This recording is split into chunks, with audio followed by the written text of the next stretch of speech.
నమస్తే, welcome to 1 TV news. ముందుగా బులెటిన్లో హెడ్లైన్ చూద్దాం.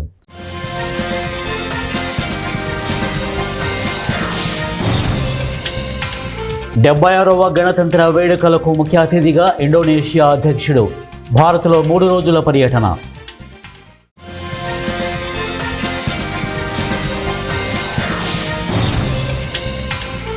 అర్బన్ నక్సలైట్లు మోడీ పేల్చిన పొలిటికల్ డైనమైట్.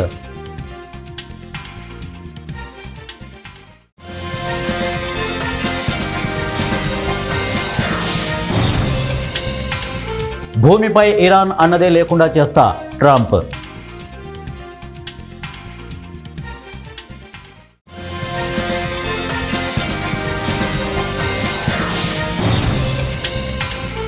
నంద్యాల జిల్లాలో ఘోరం, ట్రావెల్స్ బస్సు దగ్ధం, 3 మృతి. బులెటిన్లో డీటెయిల్ చూద్దాం. ఆదివారం జరిగే 76వ గణతంత్ర దినోత్సవ వేడుకలకు ఇండోనేషియా అధ్యక్షుడు ప్రబోవో సుబియాంటో ముఖ్య అతిథిగా పాల్గొననున్నారు. ఈ క్రమంలో ఆయన గురువారం రాత్రికి భారత్కు వచ్చారు. ఇండోనేషియా దేశ అధినేత భారత్ పర్యటనకు రావడం ఇదే తొలిసారి. ఇతర అధికారిక కార్యక్రమాల్లో పాల్గొనడమే కాకుండా సుబియాంటో ముఖ్య అతిథిగా గణతంత్ర దినోత్సవ వేడుకల్లో హాజరు కానున్నారు. ఇండోనేషియా అధ్యక్షుడి సుబియాంటోకి కేంద్ర విదేశాంగ శాఖ సహాయ మంత్రి పబిత్రా మార్గరిటా విమానాశ్రయంలో స్వాగతం పలికారు. మొదటి పర్యటనలో భాగంగా న్యూఢిల్లీకి చేరుకున్నందుకు సుబియాంటోకి హృదయపూర్వక స్వాగతం అంటూ ఎంఈఏ ప్రతినిధి రణధీర్ జైస్వాల్ ఎక్స్లో పోస్ట్ పెట్టారు. ఈ పర్యటన భారత్ ఇండోనేషియా సమగ్ర వ్యూహాత్మక భాగస్వామ్యాన్ని మరింత బలోపేతం చేస్తుందని ఆయన అన్నారు. మొత్తం 3 రోజుల పర్యటనతో సుబియాంటో రాష్ట్రపతి ద్రౌపది ముర్ము, ఉపరాష్ట్రపతి జగదీప్ ధంకర్, ప్రధాని నరేంద్ర మోదీ, విదేశాంగ మంత్రి ఎస్ జయశంకర్లతో వరుస సమావేశాలను నిర్వహించనున్నారు. 2 దేశాలు రాజకీయాలు, రక్షణ భద్రత, వాణిజ్యంతో సహా పలు రంగాలలో ద్వైపాక్షిక సహకారాన్ని సమీక్షించుకునేందుకు 10 కీలక ఒప్పందాలను కుదుర్చుకోవాలని భావిస్తున్నారు. 2 దేశాల మధ్య అవగాహన ఒప్పందాలు కుదిరే అవకాశం ఉంది. అంతేకాకుండా సుబియాంటో పర్యటన సందర్భంగా 3వ CEO ఫోరం కూడా జరగనుంది. అర్బన్ నక్సలైట్లు అన్నది ఇప్పటిదాకా ఏదో స్థాయిలో ఉన్న నేతలు అనడమే అంతా చూశారు. కానీ సువిశాలమైన భారతదేశానికి నాయకత్వం వహిస్తున్న ప్రధాని నరేంద్ర మోడీ వంటి వారి నోటి నుంచి ఈ మాట రావడం నిజంగా షాకింగ్ పరిణామమే అని అంటున్నారు. అంతేకాదు, అర్బన్ నక్సలైట్లను, అక్రమ వలసదారులను కలిపి మరీ మోడీ తాజాగా విమర్శించారు. ఈ 2 ఫ్యాక్టర్లు జాతీయ భద్రతకు పెనుముప్పు అని కూడా ఆయన స్పష్టంగా చెప్పారు. ఒక విధంగా అర్బన్ నక్సలైట్ల గురించి మాట్లాడుతూ పొలిటికల్గా డైనమైట్ని పేల్చారు అని అంటున్నారు. దేశంలో అక్రమంగా చొరబడి జనాభా అసమతుల్యతకు ముప్పు తెస్తున్న వారు అక్రమ వలసదారులు అని ప్రధాని అన్నారు. వారు ఎలా దేశంలోకి ప్రవేశించారో అలాగే వెనక్కి తిరిగి పంపించేయాలని ఆయన అన్నారు. ఓటు బ్యాంక్ రాజకీయాల మీద కూడా ఆయన తీవ్ర విమర్శలే చేశారు. ఈ తరహా రాజకీయాలు ప్రమాదమన్నారు. ఇదే సమయంలో అర్బన్ నక్సలైట్ల గురించి ప్రస్తావించారు వారు. ఇక జాతీయ భద్రతకు పెనుముప్పుగా మారారని అన్నారు. ఇలా చెబుతూ ఇవన్నీ దేశం ముందు ఉన్న అతిపెద్ద సవాళ్లుగా మోడీ అభివర్ణించారు. బీజేపీ నూతన అధ్యక్షుడి ప్రమాణ స్వీకార కార్యక్రమంలో మాట్లాడుతూ మోడీ ఈ సంచలన వ్యాఖ్యలు చేశారు. ఇరాన్ అన్నదే లేకుండా చేస్తా, నన్ను చంపేస్తే ఇరాన్ను భూస్థాపితం చేస్తామంటూ ఇరాన్కు అమెరికా అధ్యక్షుడు డొనాల్డ్ ట్రంప్ హెచ్చరించారు. న్యూస్ నేషన్కు ఇచ్చిన ఇంటర్వ్యూలో ట్రంప్ మాట్లాడుతూ అమెరికా అధ్యక్షుడిని ఏ దేశమైనా చంపితే అమెరికా సైన్యం సైలెంట్గా ఎందుకుంటుంది, ఖచ్చితంగా ప్రతీకారం తీర్చుకుంటుందన్న ట్రంప్ తనను ఇరాన్ చంపితే ఆ తర్వాత భూమిపై ఇరాన్ అన్నదే లేకుండా చేస్తా, మా వాళ్లకు ముందే ఆదేశాలు ఇచ్చానంటూ వ్యాఖ్యానించారు. ఇరాన్ సుప్రీం లీడర్ ఖమీనీ 37 ఏళ్ల దుష్ట పాలనను అంతం చేయాలంటూ డొనాల్డ్ ట్రంప్ ఇటీవల పిలుపునిచ్చిన సంగతి తెలిసిందే. ఈ క్రమంలో ఇరాన్లో అశాంతి ఇలాగే కొనసాగితే దేశం మొత్తం పేలిపోతుందంటూ మరో వార్నింగ్ ఇచ్చారు. కాగా నిరసనలు, ఆందోళనలతో అట్టుడుకుతున్న ఇరాన్లో పరిస్థితి క్రమంగా చేయి దాటిపోతోంది. 2 దేశాల మధ్య తలెత్తిన ఉద్రిక్తతలు నానాటికి తీవ్ర రూపం దాలుస్తున్నాయి. తమపై దాడికి దిగే దుస్సాహం చేస్తే అగ్రరాజ్యం, దాంతోపాటు ఇజ్రాయిల్ భారీ మూల్యం చెల్లించాల్సి వస్తుందని ఇటీవల పార్లమెంటు స్పీకర్ మహమ్మద్ బాగేర్ ఖలీఫ్బాఫ్ హెచ్చరించిన సంగతి తెలిసిందే. వికారాబాద్ జిల్లా పరిగి పట్టణంలోని అంబేద్కర్ చౌరస్తాలో జర్నలిస్టులతో కలిసి జిల్లా ఎస్పీ ఆదేశాల మేరకు జాతీయ రహదారి భద్రతా మహోత్సవాలు పోలీసులు నిర్వహించారు. మర్డర్ కేసుల్లో మరణిస్తున్న వారికన్నా రోడ్డు ప్రమాదంలో చాలా ఎక్కువ మంది మృత్యువాతకు గురై ఎందరో క్షతగాత్రులుగా మారుతున్నారు. దీనికి అంతటికీ కారణం డ్రైవింగ్ నిర్లక్ష్యమని వారు అన్నారు. ఎంతో మంది మృత్యువాతకు గురైన వారి కుటుంబాలు రోడ్డున పడ్డాయని అన్నారు. ఇప్పటికైనా మనమందరం మారుదామని పిలుపునిచ్చారు. ట్రాఫిక్ రూల్స్ పాటించి రోడ్డు ప్రమాదాలను ఎంతో కొంత నివారించవచ్చు. ఆటోల్లో పరిమితికి మించి ప్రయాణికులను ఎక్కించుకోవద్దని, తాగి వాహనాలు నడపరాదు. రహదారి భద్రతా మహోత్సవాలకు పాల్గొన్న జర్నలిస్టులకు కృతజ్ఞతలు తెలిపారు. చాలా అంటే చాలా సీరియస్ ఇష్యూ ఇది. ఎట్టి పరిస్థితుల్లో మద్యం చేయించాం. ఎవరైనా తాగి నడుపుతుంటే కూడా మా నోటీస్కి ఇస్తారండి. వాళ్ళ మీద కూడా మేము కఠినంగా చర్యలు తీసుకుంటాం. ఇక హెల్మెట్లు వేసుకొని నడుపుకుంటున్నాం. మనం ఏదో 300-400 రూపాయలకి డూప్లికేట్ హెల్మెట్లు తీసుకొని పెట్టుకున్నామంటే పెట్టుకున్నాం, ఫోటో వాడకుండా చూసుకుంటున్నామంటే నడవదు. హెల్మెట్లు కూడా కరెక్ట్ ఐఎస్ఐ మార్క్ ఉన్న హెల్మెట్స్ మాత్రమే వాడాలి, ఆ హెల్మెట్స్ మాత్రమే పెట్టుకోవాలి. అది ప్రజలకి జరిగే నష్టం ఏంటంటే రోడ్ యాక్సిడెంట్స్ వల్ల కింద పడంగానే ఫస్ట్ మనకి ఇంజూరీ అయ్యేది హెడ్డే. ఆ హెడ్ని కాపాడుకోవడానికి మాత్రమే హెల్మెట్ పెట్టింది. ఆ హెల్మెట్ అనేది ఐఎస్ఐ మార్క్ ఉన్న హెల్మెట్ ఉంటే కింద పడ్డా కానీ మనకేం కాదు. మనం ఏదో 200-300 రూపాయలు చిప్ప పెట్టినట్టు నెత్తి మీద పెడతాము, కింద పడ్డా కానీ ఆ హెల్మెట్ తిరుగుతుంది, మన నెత్తి తిరుగుతుంది. కాబట్టి హెల్మెట్ కూడా ఐఎస్ఐ మార్క్ ఉన్న హెల్మెటే వాడాలి. ఆటోలు ఫుల్గా నింపి వెళ్ళొద్దు, ఎంతమందిని ఎక్కించుకోవాలి అంతమందిని ఎక్కించుకోవాలి. ఆటో వాళ్ళకి అందరికీ కూడా నేను పిలిచి ఇప్పటికీ 3 సార్లు చెప్పడం జరిగింది. యాప్రాన్స్ వేసుకుంటలేరు, కంపల్సరీ మీ యాప్రాన్ వేసుకొని నడపాలి. ఆల్రెడీ నిన్న మొత్తం యూనియన్ వచ్చిర్రు, నంబర్స్ ఇస్తా అని చెప్పిన నా దగ్గర లిస్ట్ కూడా మొత్తం తెచ్చిచ్చిర్రు. మీకు ఆల్రెడీ ప్లేసెస్ గురించి కూడా ఆటో వాళ్ళకి అందరికీ కూడా చెప్పడం జరిగింది. మీరు మాకు సహకరిస్తే మేము మీకు సహకరిస్తాం. రోడ్ యాక్సిడెంట్స్ వాళ్ళు ఇక్కడ ఇదే ప్లేస్లో చనిపోవడం కూడా జరిగింది, మీ ఆటో డ్రైవరే చనిపోవడం జరిగింది. కాబట్టి దీన్ని సీరియస్ ఇష్యూగా తీసుకోవాలి. నేను ఎంతైతే పర్టికులర్గా రోడ్ విషయంలో అంత సీరియస్గా ఉండి మీ అందరి దగ్గరకు వచ్చి మాట్లాడుతున్నానో మీరు కూడా అంతే సీరియస్గా తీసుకోవాలి ఈ ఇష్యూని. ఇప్పుడు ట్రాఫిక్ విషయంలో మొత్తం అన్ని బండ్లన్నీ రోడ్లు ఎక్కినాయి, ఫుట్పాత్ మీకు తీపిచ్చేసినాం, అడ్డవులు కూడా ఫిక్స్ చేసినాం. మిగతా కూడా ఏవి కూడా ఇప్పటి నుంచి చర్యలు తీసుకోవడమే ఉంటుంది. ఇంకా మాటలు అయిపోయినాయి, చెప్పడం అయిపోయినాయి, నోటీసులు ఇవ్వడం జరిగిపోయింది. ఇప్పటి నుంచి మీ మీద చర్యలు తీసుకోవడమే ఉంటుంది. కాబట్టి మీరు సహకరించండి, మీ యూనియన్ ఏదైతే ఉందో మాట్లాడండి, యూనియన్ పరంగా అకౌంటబుల్గా ఉండండి.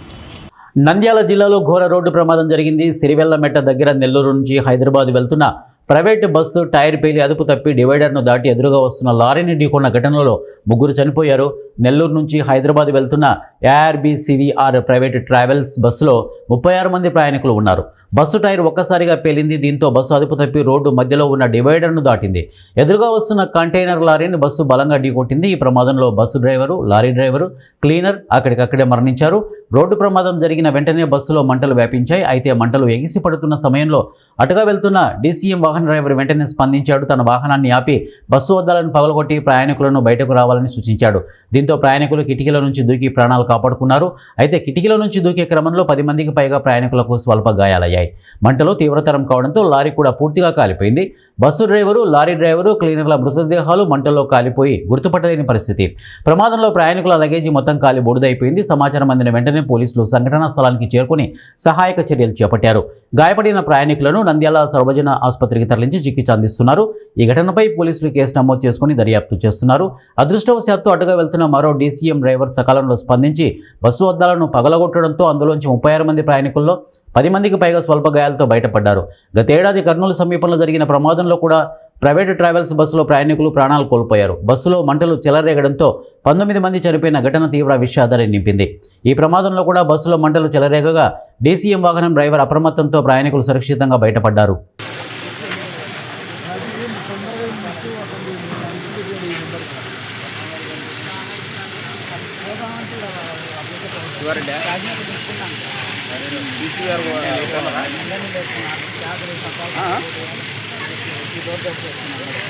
సూపర్వైజరా ఈ బస్సు తిరువెల దగ్గర ఫైర్ అయింది. దీంట్లో ప్యాసింజర్స్ ఎంతమంది?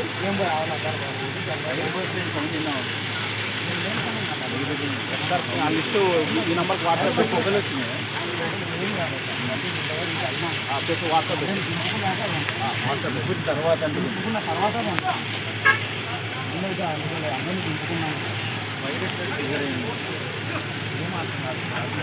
హాస్పిటల్ వచ్చింది సార్. రాత్రి కాసేపటి వరకు ఫైర్ అయితే అందరూ దిగిన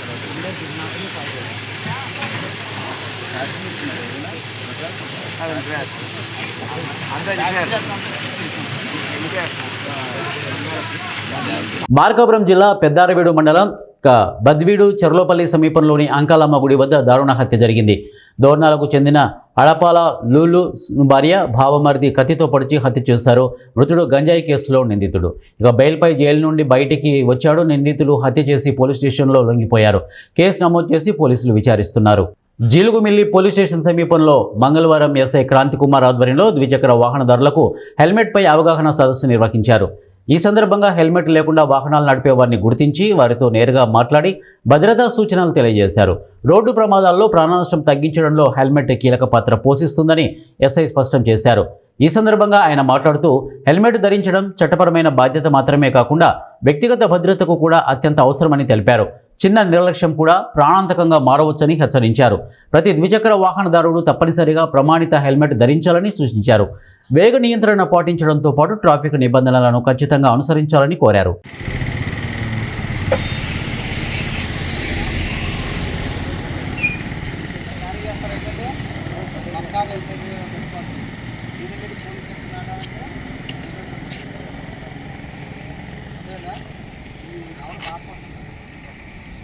ఖమ్మం జిల్లా తల్లాడ మండలం కుర్నవల్లి గ్రామ పంచాయతీ సర్పంచ్ ఎకిరాల శేషమ్మపై అసభ్యకరమైన పదజాలాలతో సోషల్ మీడియాలో పోస్టులు పెట్టి ప్రచారం చేసిన ప్రత్యర్థి వర్గీయులపై చర్యలు తీసుకోవాలని పోలీస్ స్టేషన్లో ఫిర్యాదు చేశారు. కుర్నవల్లి గ్రామ పంచాయతీ సర్పంచ్గా నూతనంగా ఎన్నికైన ఎకిరాల శేషమ్మ బీఆర్ఎస్ బలపరిచిన కాంగ్రెస్ పార్టీ మరో వర్గం నుంచి సర్పంచ్గా ఎన్నికైంది. అప్పటి నుంచి గ్రామంలో కాంగ్రెస్ పార్టీకి చెందిన కొంతమంది వ్యక్తులు తనపై అసభ్యకరమైన పదజాలాలతో తన ఫోటో పెట్టి సోషల్ మీడియాలో పోస్టులు పెట్టి తనను అవమానించే విధంగా ప్రవర్తిస్తున్నారని ఆవేదన వ్యక్తం చేశారు. తన ఫోటోతో అసభ్యకరమైన పదజాలాలతో సోషల్ మీడియాలో ప్రచారం చేసిన 7 వ్యక్తులపై చర్యలు తీసుకోవాలని డిమాండ్ చేశారు. ఎలక్షన్లోనే మా ఎస్సీ మహిళగా ఎకిరాల శాసమ్మ గారు బీఆర్ఎస్ బలపరిచిన కాంగ్రెస్ అభ్యర్థిగా గెలుపొందడం జరిగింది. ఈ నేపథ్యంలోనే మంత్రి గారి దగ్గరికి మేము గ్రామ అభివృద్ధికి నిధుల కోసం కలవటం జరిగింది. దాన్ని జీర్ణించుకోలేని ఇతర వ్యక్తులు, మా అపోజిషన్ వాళ్ళు ఫోటోని వాళ్ళు ఎడిట్ చేసి దాన్ని మార్పింగ్ చేసి మీద అసభ్యమైనటువంటి పదజాలంతో ఒక ఎస్సీ మహిళ అనేది కూడా లేకుండా ఆమె వ్యక్తి విలువలకి భంగం కలిగే విధంగా, ఆ వ్యక్తిత్వాన్ని నొచ్చుకునే విధంగా ఆమెను అసభ్యమైనటువంటి పదజాలంతో ఈరోజు వాళ్ళు మాట్లాడినటువంటి ఈ గ్రూపుల్లో పెట్టినటువంటి చూసి ప్రజలు నవ్వి హేళన చేసే పరిస్థితికి తీసుకొచ్చారు. కాబట్టి అటువంటి పరిస్థితులు ఇక భవిష్యత్తులో ఇలాంటివి జరగకుండా ఉండాలనేది మా కోరిక. అటువంటి వారి మీద కఠిన చర్యలు తీసుకోవాలి. మేము ఈ విషయంలో ఎంతటి వరకు అయినా పోరాటానికి సిద్ధంగా ఉన్నాం. ఒక ప్రథమ పౌరురాలుగా ఉన్నటువంటి గ్రామ సర్పంచ్ అభ్యర్థిని నాకు ఇప్పుడు కాంగ్రెస్ అభ్యర్థిగా ఉన్నప్పుడు నాకు ఆపోజిట్ ఉన్నవారు నన్ను అనవసరమైన దూషణాలతో నన్ను అవమానపరుస్తున్నారు. సెల్లులకిచ్చి వాట్సాప్లో గ్రూపుల్లో పెట్టి నన్ను అనుమతి లేకుండా నా ఫోటో క్లియర్ చేసుకొని వారు నన్ను పెళ్లి చేసుకుంది ఒకళ్ళతోని, సంసారం చేసేది ఒకళ్ళతోనని ఇలా కించపరిచారు. అసభ్యంగా కంప్లైంట్ ఇవ్వడానికి వచ్చిన జరగాలి. మహిళలకి, నాతో ఉన్న మహిళలకు కూడా ఎప్పుడు కూడా ఇష్టమైనది దారుణం అనేది జరగకూడదు. మహిళలకి, దళిత మహిళలకి ప్రజాప్రతినిధి అయ్యుండి కూడా ఇలాగ నన్ను కించపరిచి అవమానపరిచి చేస్తున్నారు. ఉన్న మహిళలకి కూడా ఇలాగనే ఎలా జరిగిద్దో భవిష్యత్తులో కూడా మీరు చర్య తీసుకోవాలని నా మనవి. ఖమ్మం జిల్లా సత్తుపల్లి పట్టణంలోని సింగరేణి జీఎం కార్యాలయం ఎదుట సింగరేణి కార్మిక సంఘం ఆధ్వర్యంలో ధర్నా చేపట్టారు. ఈ సందర్భంగా సండ్ర వెంకట వీరయ్య మాట్లాడుతూ సింగరేణి పరిరక్షణ కోసం కేటీఆర్ ఇచ్చిన పిలుపు మేరకు సింగరేణి కార్మిక సంఘం బీఆర్ఎస్ పార్టీ ఆధ్వర్యంలో ధర్నా కార్యక్రమం చేపట్టినట్లు తెలిపారు. గతంలో టీఆర్ఎస్ ప్రభుత్వంలో కానీ అంతకుముందు ఉన్న కాంగ్రెస్ ప్రభుత్వంలో కానీ సింగరేణి ఓపెన్ కాస్ట్ టెండర్లను లేస్కు వేసేవారిని, కానీ ఇప్పటికీ కాంగ్రెస్ ప్రభుత్వం ఎక్స్కు టెండర్లు వేస్తున్నారని తెలిపారు.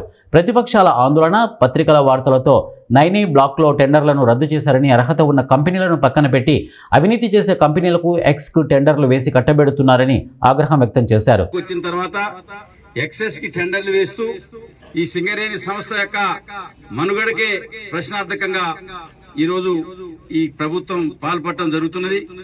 అందుకనే సింగరేణి సంస్థని కాపాడుకోవాల్సిన బాధ్యత ఒక కార్మికులదే కాదు, సింగరేణి ప్రాంతంలో అనేక మంది, ఇది ప్రభుత్వ రంగం, చాలా మందికి ఉపాధి కల్పిస్తుందని భూములు ఇచ్చిన ఎంతో మంది త్యాగదనుల యొక్క ఫలితం మరి కాపాడుకోవాల్సిన బాధ్యత మనందరిపైన ఉన్నది. ఈ మధ్య కాలంలో అవినీతికి కేంద్ర బిందువైన నైనీ బ్యాక్ ఏదైతే టెండర్లను రద్దు చేయడం జరిగిందో ఆ యొక్క విధంగానే మరి పత్రికల్లో వచ్చిన తర్వాత, ప్రతిపక్షాల ఆందోళన చేసిన తర్వాత ఈ రోజు నైనీ బ్లాక్ లో టెండర్లను రద్దు చేయడం జరిగింది. ఒక సైట్ విజిట్ పేరుతో ఒక పెద్ద కార్యక్రమాన్ని ఎనడలేని విధంగా ఒక కొత్త నిబంధన పెట్టి అనుకున్న వారికి టెండర్లు కట్టబెట్టే దానికోసం ఈ రోజు సింగరేణి సంస్థ మరి హై లెవెల్లో ఒక రాజకీయ నిర్ణయం తీసుకోవటం వల్ల ఎవరైతే సైట్ విజిట్కి వస్తున్నారో వాళ్ళ యొక్క కంపెనీలను బెదిరించి టెండర్లు వేయకుండా ఈ రోజు ప్రభుత్వం మరి అనుకున్న వాళ్ళకి టెండర్లు ఇచ్చే విధంగా ఎన్నడూ లేని ఒక కొత్త నిబంధనని పెట్టడం జరిగింది. అర్హత ఉన్న కంపెనీలను పక్కకు పెట్టి అధికారానికి దగ్గరైన అనర్హ సంస్థలకు టెండర్లు కట్టబెట్టే ప్రయత్నాలు జరుగుతూ ఉన్నాయి. అందుకనే గతంలో మైనస్ టెండర్లు పడిన చోట ఇప్పుడు అంచనాలు విలువ కన్నా ఎక్కువ ధరలకు టెండర్లు వేసి సింగరేణి సంస్థకు భారీ నష్టం చేకూర్చే ప్రయత్నాలు చేస్తున్నారు. ఈ సంస్థను కాపాడుకోవాల్సిన బాధ్యత ప్రతి ఒక్కరిపైన ఉన్నది. సింగరేణి సంస్థలో జరుగుతున్న ఈ అవినీతి మీద సిబిఐ ఎంక్వైరీ సిట్టింగ్ జడ్జితో విచారణ జరపాలని చెప్పి కిషన్ రెడ్డి గారిని కూడా మనం డిమాండ్ చేయాల్సిన బాధ్యత ఉంది. ఇవాళ బీజేపీ కాంగ్రెస్ కుమ్మక్కు కాకపోతే ఇంత పెద్ద ఎత్తున అవినీతి జరుగుతున్నా, ఇంత పెద్ద ఎత్తున టెండర్లో గోల్మాల్ జరుగుతుంటే 49% వాటా ఉన్న కేంద్ర ప్రభుత్వం ఎందుకు మినకుండిపోతుందో సమాధానం చెప్పాలా. ఇవాళ బీజేపీ రాష్ట్ర అధ్యక్షుడు కూడా మరి డిమాండ్ చేశాడు దీని మీద సిట్టింగ్ జడ్జితో ఎంక్వైరీ చేయాలని. అందుకే రాష్ట్ర ప్రభుత్వం రానున్న అసెంబ్లీ బడ్జెట్ సమావేశాల్లో విద్యారంగానికి ప్రత్యేక బడ్జెట్ కేటాయించాలని విద్యార్థి సేన రాష్ట్ర అధ్యక్షుడు శివప్రసాద్ ప్రభుత్వాన్ని డిమాండ్ చేశారు. వైయూ ఆర్ట్స్ కళాశాల వద్ద ఏర్పాటు చేసిన సమావేశంలో శివప్రసాద్ మాట్లాడుతూ ప్రత్యేక తెలంగాణ రాష్ట్రం ఏర్పడిన తర్వాత కూడా విద్యా ప్రభుత్వాలు విద్యపై నిర్లక్ష్యం వహించాయని మండిపడ్డారు. కాంగ్రెస్ ప్రభుత్వం కూడా విద్యాశాఖకు మంత్రిని కేటాయించకపోవడం విద్యపై నిర్లక్ష్యానికి ఉదాహరణ అన్నారు. ప్రభుత్వ పాఠశాలల్లో కనీస మౌలిక సౌకర్యాలు లేక విద్యార్థులు తీవ్ర ఇబ్బందులకు గురవుతున్నారని, గురుకుల పాఠశాలలో విద్యార్థులు కలుషిత ఆహారం తిని మృతి చెందిన ఘటనలు ఉన్నాయని అన్నారు. ఇలా విద్యాశాఖ మంత్రి కేటాయించకుండా తన దగ్గర పెట్టుకోవడం అంటే విద్య మీద ప్రేమ అంటాడు, ప్రేమికుని అంటాడు. కానీ కేవలం మాటలకే, కేవలం మీడియా మాటలకే తప్ప ఎక్కడ కూడా ఫలితాలు లేవు. ఇలా ఓయూకి వచ్చి ఓయూ ఒకటేనా ఈ రాష్ట్రంలో ఉన్న విశ్వవిద్యాలయాలు, అన్ని విశ్వవిద్యాలయాలకు ఎందుకు నువ్వు అక్కడ పరిశీలించండి కదా. ఎందుకు నువ్వు 2 సంవత్సరాలు అయింది ఈ రాష్ట్ర ముఖ్యమంత్రి పదవి చేపట్టి ఇంతవరకు టీచింగ్, నాన్ టీచింగ్ పోస్ట్ ఎందుకు పరిచయవు? మీకున్న అడ్డంకులు ఏంది? మీకున్న ఇబ్బందులు ఏంది? ఈ సమాజంలో ఏ రంగం అభివృద్ధి చెందాలన్నా దానికి ముందు విద్యారంగం అభివృద్ధి చెందాలి. విద్యారంగం అభివృద్ధి అయితేనే మిగతా రంగాలు అభివృద్ధి అవుతాయి. కానీ ఈ రాష్ట్ర ప్రభుత్వాలు అలాంటి విద్యారంగాన్ని ఇలా నిర్లక్ష్యం గురి చేస్తా ఉన్నాయి. ప్రైవేటు విద్యారంగాన్ని పెంచి పోషిస్తున్నాయి తప్ప ఇలా గ్రామీణ ప్రాంతాల్లో ఉన్న పేద మధ్యతరగతి విద్యార్థులకు నాణ్యమైన విద్య అందట్లేదు. అందుకోసమే ఒక విద్యార్థి నాయకుని నేను ఇలా ప్రశ్నిస్తా ఉన్నా ఈ రాష్ట్ర ప్రభుత్వాన్ని. ఎందుకోసం మీరు నాణ్యమైన విద్యను అందిస్తలేరు? ఉన్న పాఠశాలను పక్కన పెట్టి, ఉన్న గురుకుల పాఠశాలను పక్కన పెట్టి కొత్తగా యంగ్ ఇండియా స్కూల్ అని తేవడానికి కారణం ఏంది? దేనికోసం మీరు తెస్తా ఉన్నారు? కొత్త బిల్డింగ్ దీనికోసమేనా?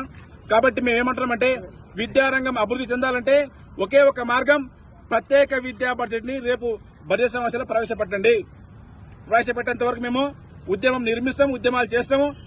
సొంత నియోజకవర్గం మదిరాలో డిప్యూటీ సీఎం భట్టి విక్రమార్కకు చేదు అనుభవం ఎదురైంది. నియోజకవర్గ పర్యటనకు వచ్చిన ఆయనను మహిళలు నిలదీశారు.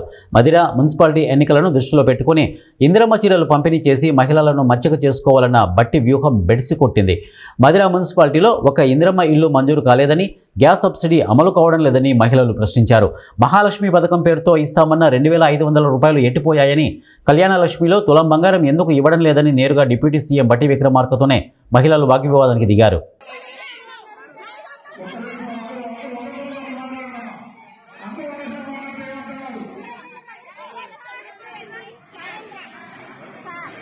బులెటిన్ ముగించే ముందు హెడ్లైన్స్ మరొకసారి.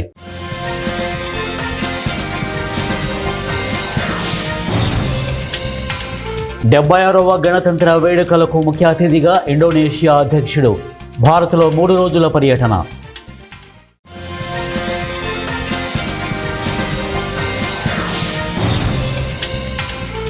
అర్బన్ నక్సలైట్లు మోడీ పేల్చిన పొలిటికల్ డైనమైట్.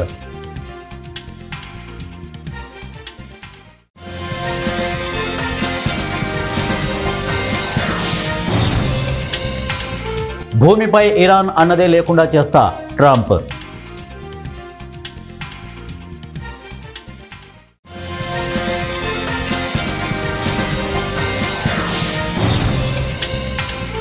నంద్యాల జిల్లాలో ఘోరం, ట్రావెల్స్ బస్సు దగ్ధం, 3 మృతి.